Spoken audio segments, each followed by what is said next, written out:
నెల్లూరు సిటీలో ఎక్కడా ఇబ్బంది లేకుండా వాటర్ ఫ్లో అయింది. దాన్ని కాంగ్రెస్ ప్రభుత్వం పేదల సంక్షేమానికి అధిక ప్రాధాన్యత ఇస్తోందని మంత్రి ఉత్తమ్ కుమార్ రెడ్డి అన్నారు.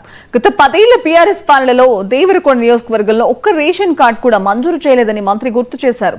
అయితే తాము అధికారంలోకి వచ్చిన 2 ఏళ్ల కాలంలోనే దేవరకొండ నియోజకవర్గంలో 14,000 రేషన్ కార్డులను అందించినట్లు తెలిపారు. కొత్తగా రాసిస్తున్నాం. ఇప్పుడు నల్గొండ జిల్లాలో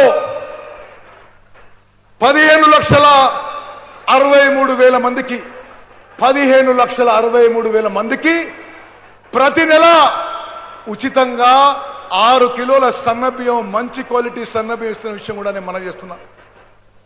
అదేవిధంగా మిత్రులారా, రైతుల నుంచి ధాన్యం కొనుగోలు విషయం కూడా ఒక నిమిషం నీకు మేము మనం చేస్తున్నా. బీఆర్ఎస్ ప్రభుత్వం ఉన్నప్పుడు ఖరీఫ్ లో 23-24లో 6,500 మెట్రిక్ టన్నుల ధాన్యం కొనుగోలు చేస్తే మీ దేవరకొండ నియోజకవర్గంలో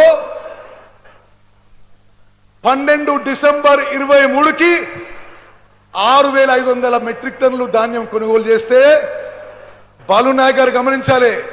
ఆ రోజు బీఆర్ఎస్ ప్రభుత్వంలో ఇదే తారీఖున 23లో 6,500 మెట్రిక్ టన్నుల ధాన్యం కొనుగోలు చేస్తే ఈ రోజు కాంగ్రెస్ ప్రభుత్వంలో బాలునాయక్ ఎమ్మెల్యేగా, రేవంత్ రెడ్డి గారు ముఖ్యమంత్రిగా దేవరకొండ నియోజకవర్గంలో 20,500 మెట్రిక్ టన్నుల ధాన్యం కొనుగోలు చేసినాం.